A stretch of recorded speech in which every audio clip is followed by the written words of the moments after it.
As of today, I will be living here at Mother Base. Now my real trial begins. Zadornov was paying my room, board, and tuition, but he has since been captured. I told the man that with no more money from the KGB, I could no longer afford school.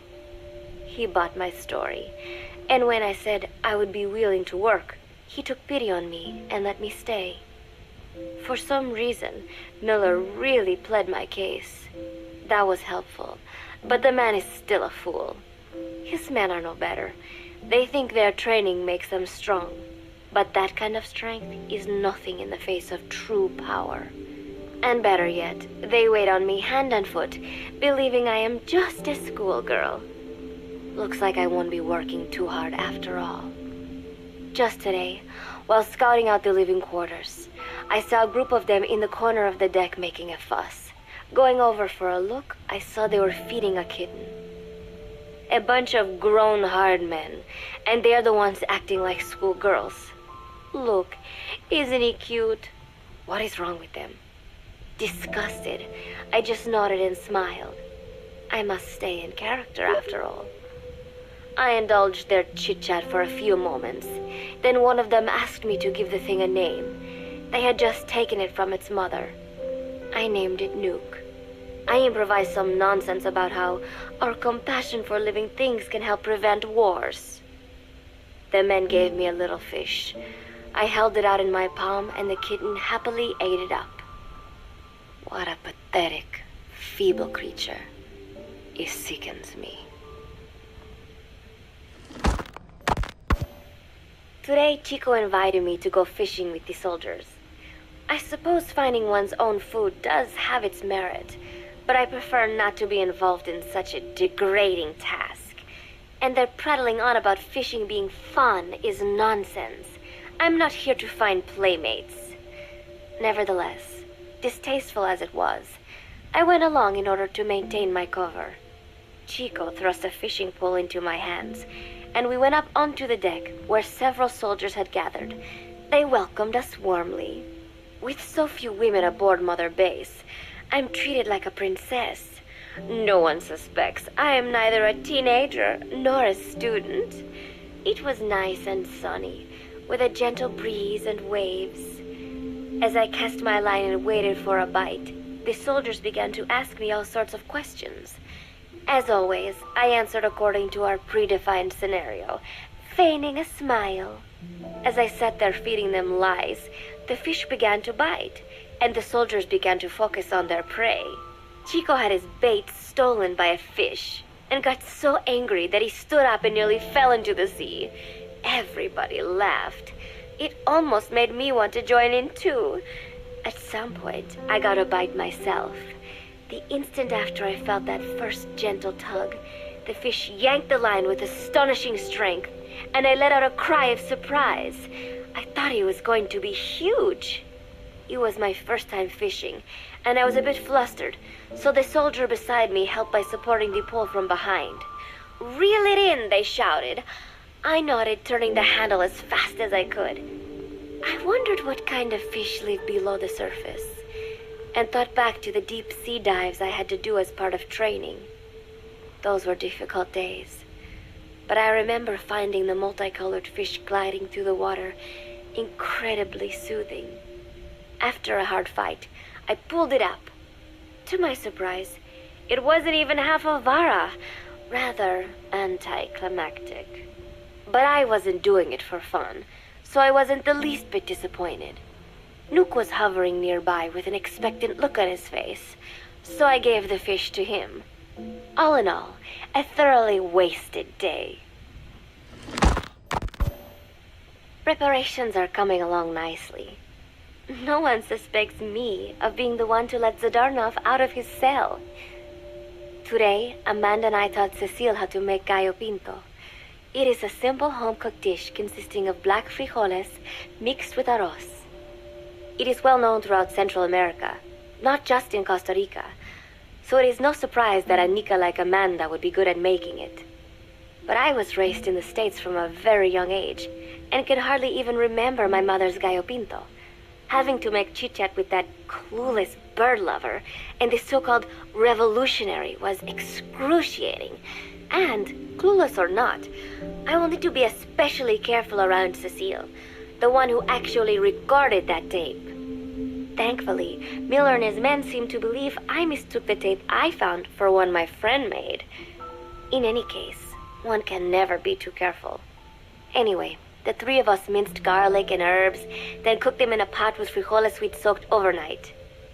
While waiting for them to cook, we sautéed onions and arroz in a frying pan. Cecile worked the frying pan according to Amanda's directions, but seemed a bit glum. She does have a knack for cooking, though. She is French, after all. We added water to the pan and watched the arroz begin to steam. While we waited, Amanda shared memories of her mother with us. They had been separated because of Simosa, but the taste of her mother's cooking was still fresh in her mind. When the frijoles were ready, we drained the water, stir-frying them with the rest of the vegetables. Quite a complicated process for home cooking. Nonetheless, it kept them occupied. The longer we sat and talked, the greater the chance of my arousing their suspicions. With women, it is not enough to just bat your eyelashes and giggle. It takes a lot of effort to divert attention. When the arroz was done cooking, we folded it into the frijoles and added salsa, stirring the mixture as it simmered. At this point, for some reason, the conversation turned to romance. Why does it have to be that way whenever women get together and chat? Cecile fancies herself to be well-versed in such matters, and gave Amanda all sorts of advice. It was harmless enough, until, to my irritation, she began pestering me whether there was anybody I liked. Not right now, I said, trying to dodge the question. But she pressed on. It's Snake, isn't it? I gritted my teeth and played it coy. Maybe. Cecile nodded and giggled. He is pretty sexy, isn't he? What a ditz! It's all I can manage to just survive. The thought of romance has never once crossed my mind. I have no interest in that kind of man. Soon enough, a rich aroma began to fill the room. The gallo pinto was ready. New came over and rubbed up against our legs, looking for a handout.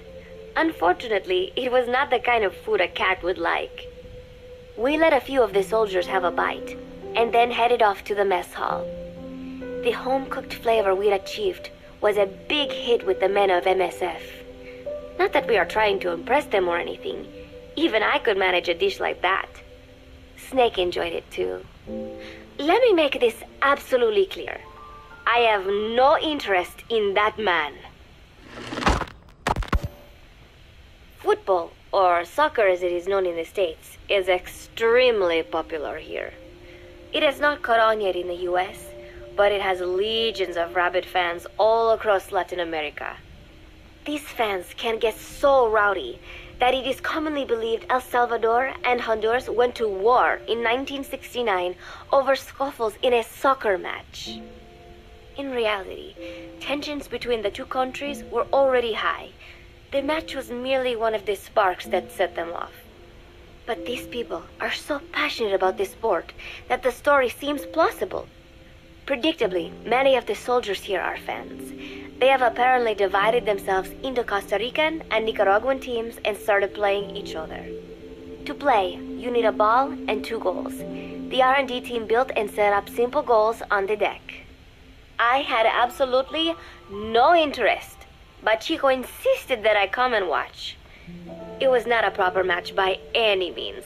The pitch was not even regulation size, but the players and spectators alike got pretty excited. They banged empty cans and shouted cheers through the handmade megaphones. It almost felt like carnival. Huey, the referee, blew a whistle to start the match.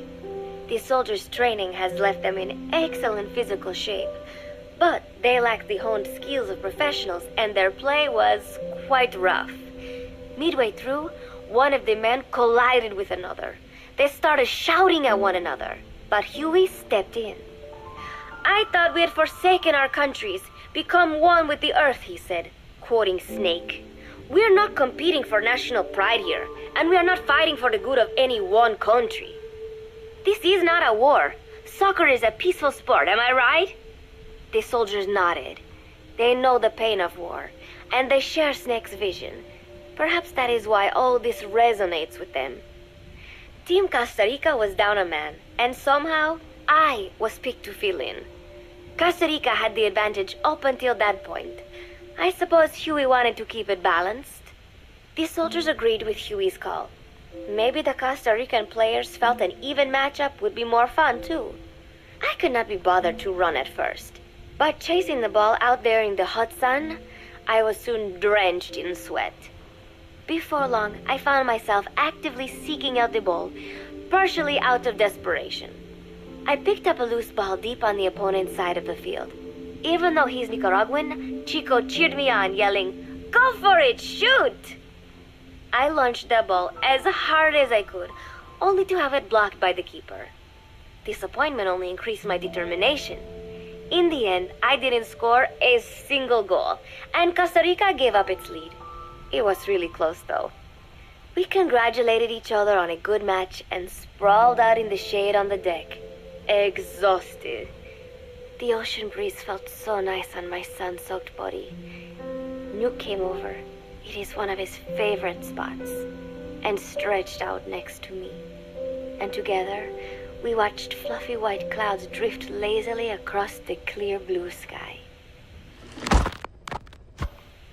It was lovely out today, so I decided to sun myself in a lounge chair up on the deck when Strangelove came up to me. Despite the heat, she was in her usual long sleeves and pants. I waved at her. She looked away and mumbled, "Hello there.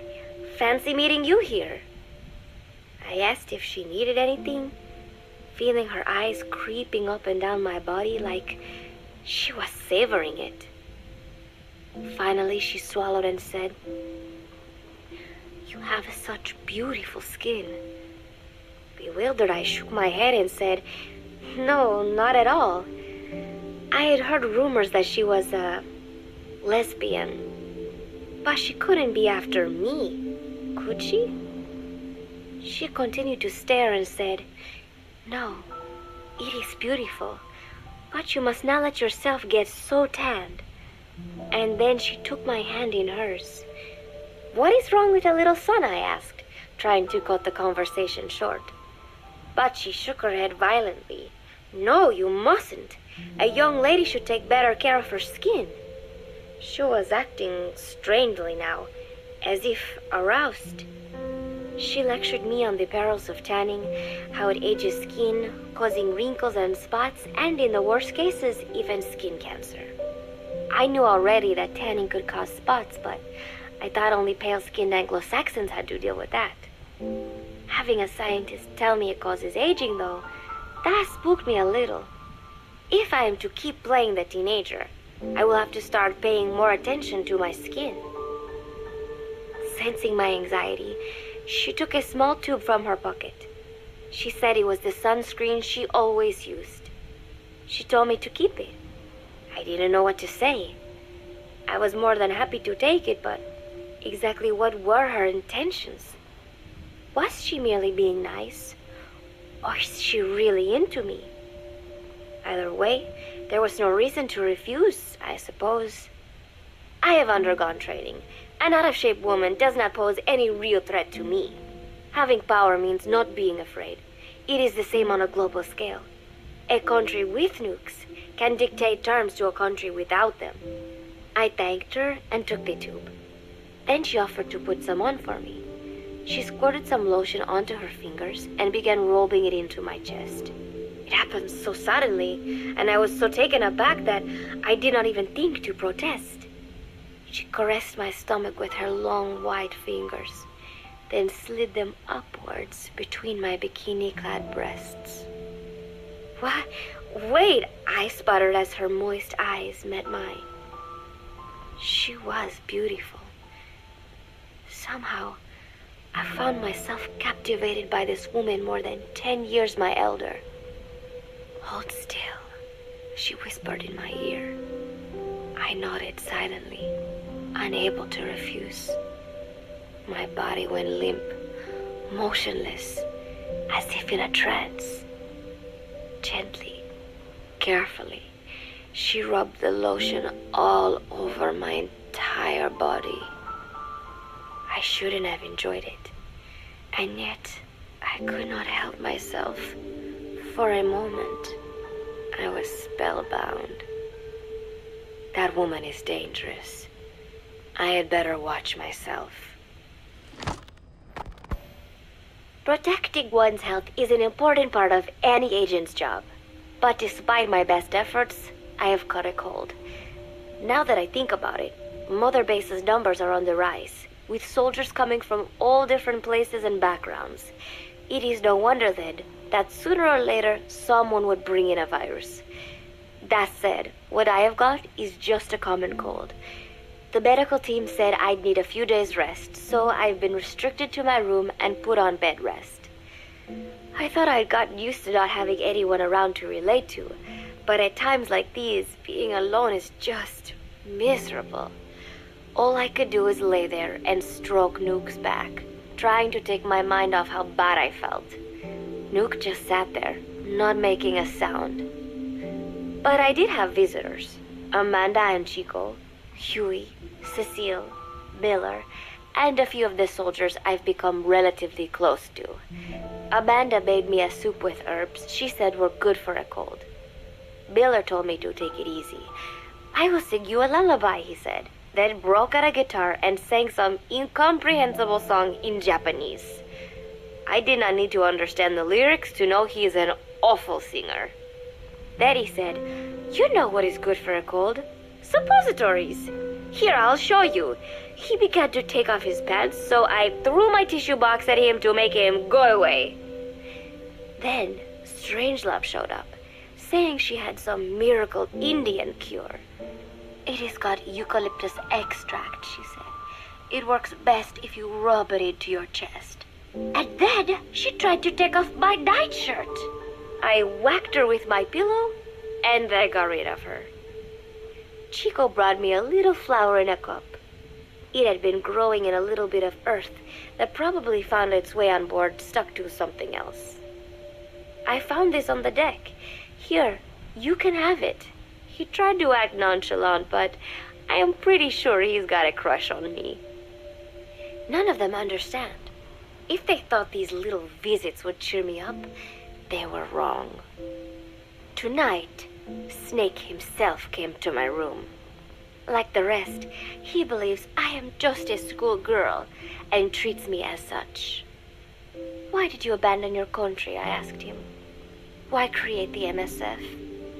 Of course, I knew the answers already, but I wanted to hear it from him.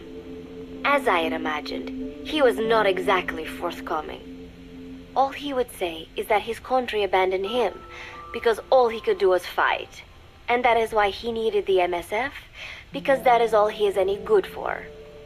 Then he said, "Fighting is the only thing I understand, but that does not mean I have got a grudge against those who believe in peace. I am not one of them, and I do not believe in peace. Conflict is in man's nature. We fight our enemies in order to survive. Maybe we are not so different after all, he and I. But that is exactly why I'm going to have to kill him, or else he will have to kill me. When I stop and think about this wretched existence, being killed by a man like that suddenly does not seem like such a bad thing." Every month, Mother Base throws a party for all the soldiers whose birthdays fall in that month. There is something strange about a military organization having parties. Really though, it is just an excuse to drink and make noise. It is not easy to get alcohol on a fortress in the middle of the ocean. Most days they are training from dawn till dusk. They do not have time for things like drinking. That is why Snake and Miller came up with the idea, to give everyone a chance to let loose.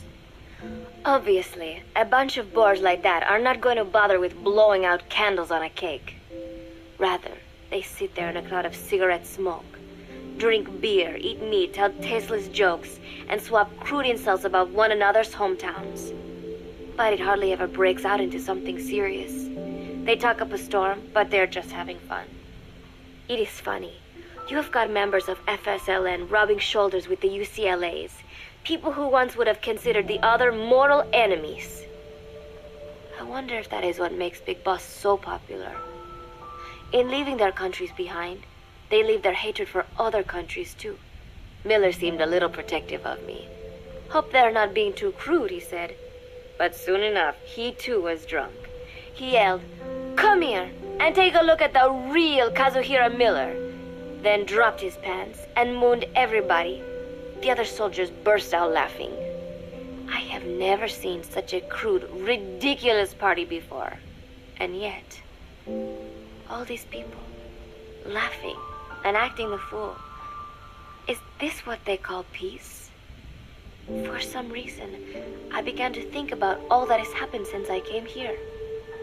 Fishing with Chico, cooking with Amanda and Cecile, playing soccer, having visitors when I caught a cold.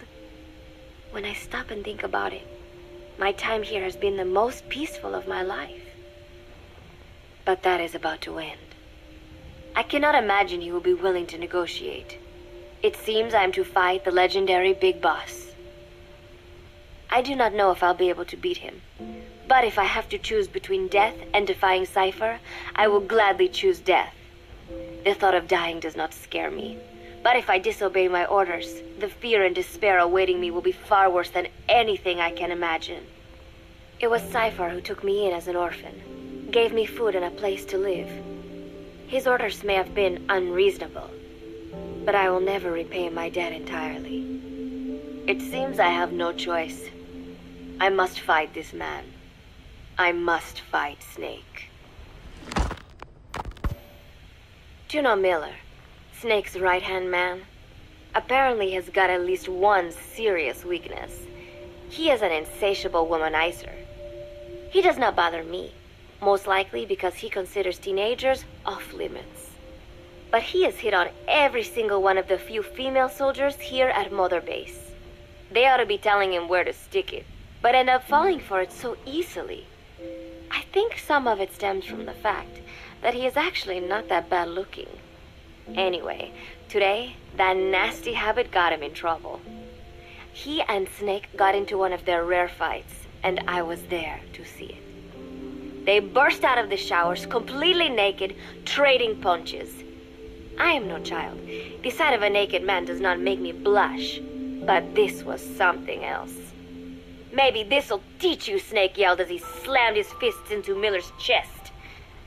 I heard later that apparently he'd been two-timing someone, and that same someone had gone to Snake with her troubles.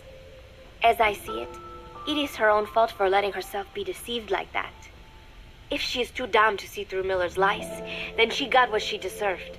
But this was not the first time it had happened, or the second, and Snake read Miller the riot act.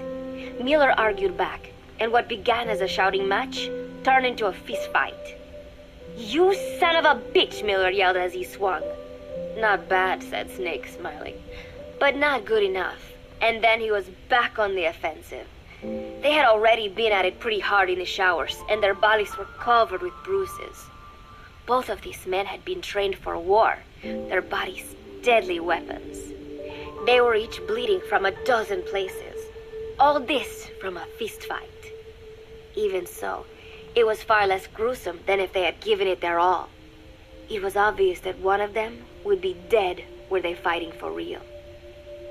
Miller took another swing, yelling, "Try this then!" Snake parried, then responded in kind, but I could tell he was not aiming for anything vital. "You are one tough bastard, boss," Miller muttered. A smile crept across his face as he caught his breath. And then they went right on fighting. Blood and sweat flew off their glistening bodies. It was combat without hatred or hostile intent. I had never seen violence like this before. And yet, it was more than just a friendly tussle. They were utilizing every technique they knew.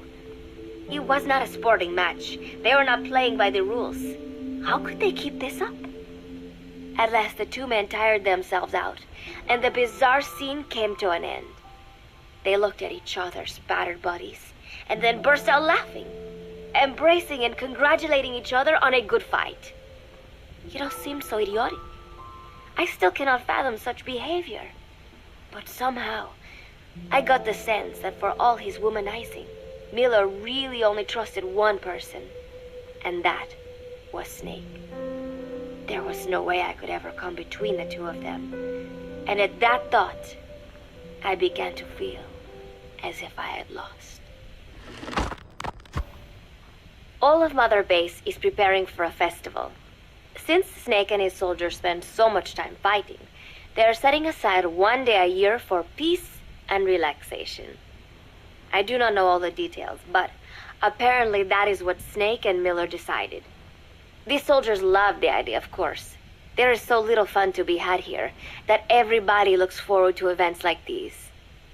That is all well and good, but somehow I got roped into getting on stage. Come on, we even both have peace in our name, said Miller. And Zdarnov, that old Ruski's name, has something to do with peace too, right? Hey, as long as we're having a day of peace, we ought to get an act together. The Three-Piece Band. I thought he was joking. He then proceeded to share his idea without bothering to check with me. And now, I am slated to sing. Apparently, he had heard me on the deck one day, and since then he's wanted to form a band. Everybody's looking forward to it, so there is no way for me to back out now. I have never done anything like this, but it does feel kind of nice to know that people are looking forward to it. I mean, it cannot be any worse than Miller's singing, but modifications to Zeke are already finalized, and I must complete my mission. Betray Cypher now, and I will face a fate far worse than death. Still, there's no need to put things in motion just yet. What difference would it make to just wait a little while longer? A whole day of peace. The mission can wait until after that. Can it not? I know I am only delaying the inevitable. When the day comes, one of us will have to die. Snake or me. But still, if I could just come up with some way to stall Cypher, at least until our day of peace. When did I start having thoughts like this? My cover is blown. They know nothing of Cypher or my true objective, but they know I am a spy. There is no more time left. I must act now. I must complete my mission. How did it come to this? All I wanted was 3 more days. Just 3. Miller's already finished writing the song. It is called Love Deterrent. It is about a girl who cannot express her true feelings. I have been practicing. I am no pro, but I was pretty sure I would do a decent job. And now this. Cypher found out that Zeke was complete. He must have someone inside Mother Base besides me, spinning his tightly wound web of control, leaving no room for individual will. Typical. When they found out Zeke was complete, I was ordered to execute the operation immediately. If I was going to enjoy just one day of peace, I had to ensure the plan could not move forward. I tried to sabotage Zeke. I thought by damaging the drive system, they would have no choice but to delay their plans. I waited until midnight, and then snuck into the hangar. There would be trouble if it looked like sabotage. I selected one of the drive system's load-bearing parts and carefully worked to warp its shape. The leg's drive system requires a high degree of precision to operate. Even the smallest deviation would have done it. Then, Chico walked in. Maybe it was one of those nights where he could not sleep. In any case, he saw me, panicked, and took off running. It would have been easy to kill him, but I could not. I know he likes me. It is not as if I would ever have an interest in a child like him, but I could not pull the trigger. Not at him, not in the back. Will he tell them? Or is there a chance he will keep it a secret? Protect me? No. He knows now. Knows I am not who he thought I was. He ran without even questioning what I was doing. There is no chance he does not know. And soon, all I have built here will end. And if Cypher has another agent among them, if he finds out I tried to sabotage Zeke, this place will no longer be my heaven. Then it is settled. I make my move now. Chico walked in before my sabotage was complete, so Zeke should still be operational. It might not run at full speed or power, but I do not have time to fix that. Without Zeke, I do not have a chance in hell of winning. I must act fast before Chico sounds the alarm. I knew it would come to this. I just did not think it would be so soon. It is time, Zeke. Metal Gear Zeke. Activate.